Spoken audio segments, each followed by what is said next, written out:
Hello everyone, this is Zakir Hussain. గుంటూరులోని జిన్నా టవర్పై ఇప్పుడు వివాదాస్పదమైన వ్యాఖ్యలు చేశారని చెప్పాలి బీజేపీ లీడర్. అయితే ఇప్పుడు దాని పేరు తీసేయాలంటున్నారు. సో దీని గురించి ఒకసారి డిస్కస్ చేద్దాం. ప్రస్తుతం మనతోటి సీనియర్ జర్నలిస్ట్ సిఎస్ రావు గారు ఉన్నారు. వెల్కమ్ చెప్పేద్దాం. Hello sir. హలో సార్, అయితే ఇప్పుడు జిన్నా టవర్, గుంటూరులో ఉన్న జిన్నా టవర్ ఇప్పుడు చర్చల్లోకి వస్తుంది. ఏంటి సార్ అసలుకి?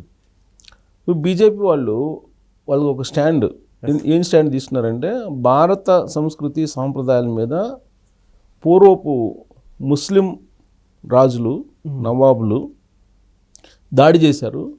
దాంతో ఆనవాళ్ళన్నీ చెడిపోయాయి, చిరిగిపోయాయి. వాటిని మళ్ళీ పునరుద్ధరించాలి.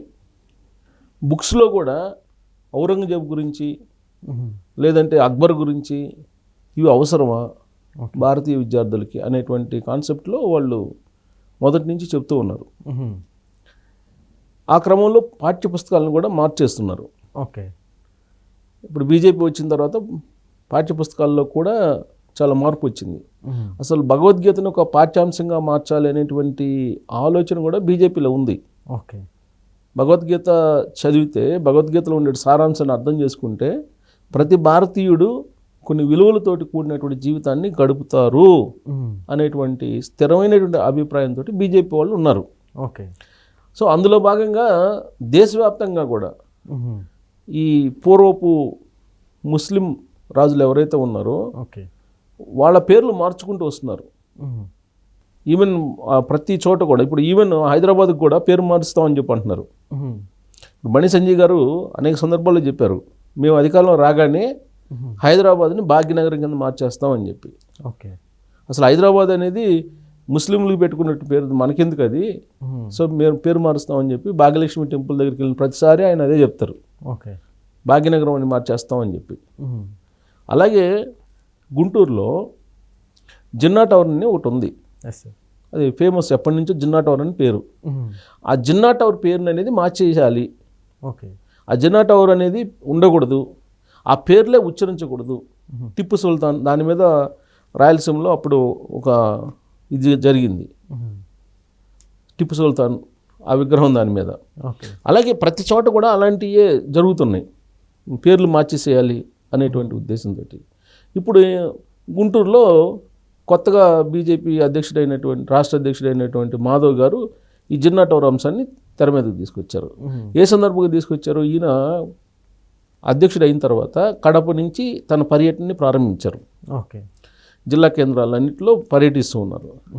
ఆ పర్యటనలో భాగంగా చాయ్ పే చర్చ అనేది పెట్టుకున్నారు ఆయన. ఓకే. ఆ చాయ్ పే చర్చ అనేటువంటి కార్యక్రమంలో గుంటూరులో ఈ ప్రస్తావన వచ్చింది.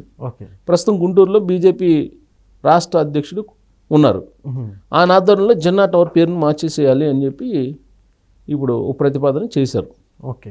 అసలు ఈ చాయ్ పే చర్చ అనేది కొత్తగా వచ్చిందంటే కాదు. 2014లో నరేంద్ర మోడీ గారు ప్రధానమంత్రిగా ఆయన ప్రచారం చేస్తున్నటువంటి క్రమంలో ప్రధానమంత్రి అభ్యర్థిగా ఈ చాయ్ పే చర్చ అనేది వచ్చింది. ఈ చాయ్ పే చర్చ ఎందుకు తీసుకొచ్చారనంటే చాయ్ వాలా అని చెప్పి అన్నారు. ఎవరిని? నరేంద్ర మోడీ గారిని.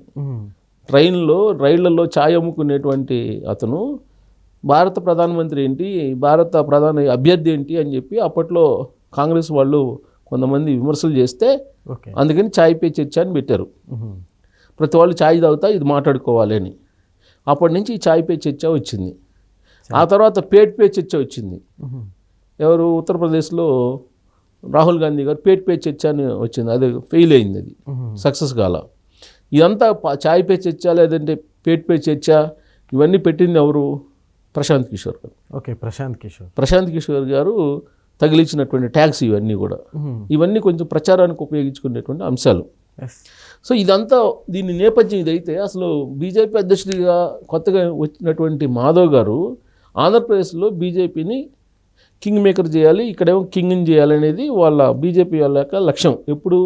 2024 అప్పుడే, 2024 ఎన్నికల్లోనే తెలంగాణలో ఏమో కింగు, అక్కడేమో కింగ్ మేకర్ కావాలి ఆంధ్రప్రదేశ్లో అనేది వాళ్ళ లక్ష్యం. కానీ అది నెరవేరల 2024లో. ఓకే. కనీసం 2029లోనైనా అది నెరవేరేలాగా పనిచేయాలనేటువంటి ఉద్దేశంతో వాళ్ళు ముందుకెళ్తున్నారు. దాంట్లో భాగంగా అధ్యక్షులను మార్చేశారు. ఇక్కడేమో రామచంద్రరావు గారిని తెలంగాణలో పెట్టారు, ఆంధ్రప్రదేశ్లోనేమో మాధవ్ గారిని పెట్టారు. అక్కడేమో బీసీ సామాజిక వర్గానికి సంబంధించినటువంటి వాళ్ళకి అధ్యక్ష పదవి ఇచ్చారు. ఓకే. ఇక్కడేమో బ్రాహ్మణ సామాజిక వర్గానికి సంబంధించినటువంటి వాళ్ళకి అధ్యక్ష పదవిని ఇచ్చారు.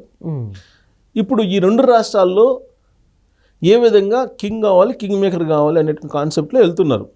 దాంట్లో భాగంగా మాధవ్ గారు ఇప్పుడు ఆయన పర్యటనలో ఇలాంటి అంశాలని తీసుకొస్తున్నారు. ఎందుకు బీజేపీ ప్రత్యేకత ఏంది? హిందూవాదం. ఆయన వాళ్ళు హిందూవాదాన్ని ఎక్కువగా హిందూవాదాన్నే వినిపిస్తూ ఉంటారు కదా. సో హిందూవాదాన్ని వినిపిస్తున్నారు అని అంటే ముస్లింకి సంబంధించినటువంటి ఆనవాళ్ళు ఉండకూడదు అనేటువంటిది వాళ్ళ లక్ష్యం. సో అందుకే ప్రతి చోట కూడా ఇప్పుడు అయోధ్య వచ్చేసింది. బాబ్రీ మసీదుకి సంబంధించినటువంటిది ఎప్పటి నుంచో ఉంది. దానికి ఒక పరిష్కారం చూపించేసి అయోధ్యలో అక్కడ రామాలయాన్ని కట్టారు. ఆ తర్వాత ఇప్పుడు మళ్ళీ కాశీలో ఒక ఇష్యూ నడుస్తుంది, సేమ్ ఇదే హిందూ ముస్లిం సంబంధించినటువంటి ఇష్యూ. సో ఇలాంటివి నడుస్తుంటే పార్టీకి సంబంధించినటువంటి హిందూ ఓట్లు పోలరైజేషన్ అవుతాయి అనేది వాళ్ళ ఆలోచన ఉండొచ్చు. కాకపోతే వాళ్ళు ఏం చెప్తారు? మాది మతపరమైన పార్టీ కాదని చెప్తారు. మతానికి సంబంధించిన పార్టీ కాదు మాది అసలు లౌకికమైనటువంటి పార్టీ, అసలు మాది అందరికి సంబంధించినటువంటి పార్టీ. అసలు ఇక్కడ ఉండేటువంటి మెజారిటీ పీపుల్కి న్యాయం చేయడానికి మేము ముందుంటాము అని చెప్పి చెబుతుంటారు. మేమే ముస్లిమ్స్కి వ్యతిరేకం కాదు అని చెప్పి చెబుతుంటారు. ఈ దేశంలో హిందూ మతాన్ని గౌరవించేటువంటి వాళ్ళు, భారతీయత వినిపించే వాళ్ళు ఎవరైనా ఉండొచ్చు.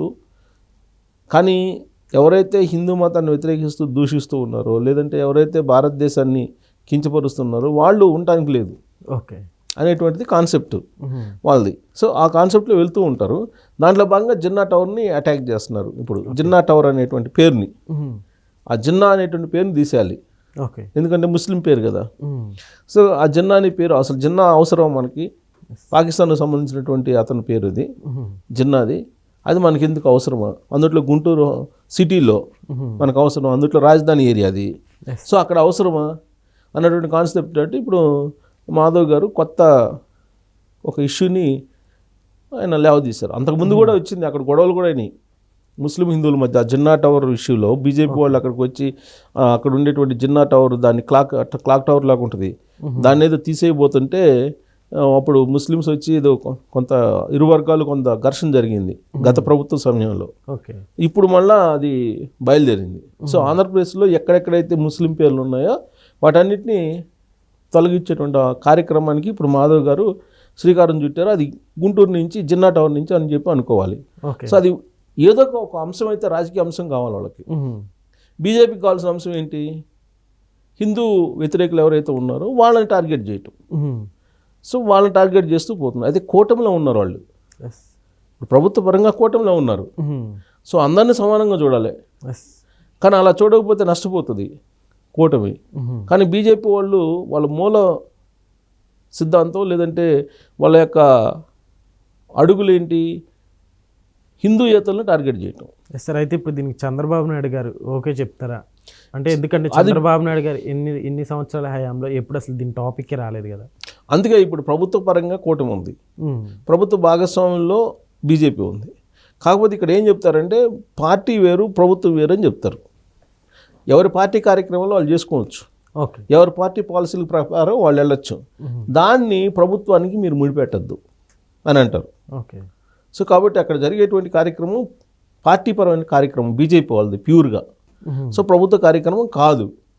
కాబట్టి ప్రభుత్వం సమాధానం చెప్పాల్సిన అవసరం లేదు. ఎవరి పార్టీ కార్యక్రమం వాళ్ళు చేసుకుంటుంటారు. జనసేన పార్టీ కార్యక్రమం జనసేన చేసుకుంటుంది, తెలుగుదేశం పార్టీ కార్యక్రమం తెలుగుదేశం చేసుకుంటుంది, బీజేపీ వాళ్ళ పార్టీ కార్యక్రమం బీజేపీ వాళ్ళు చేసుకుంటారు. దాన్ని కూటమికి ముడిపెట్టడానికి ఛాన్స్ లేదు. Okay sir, thank you.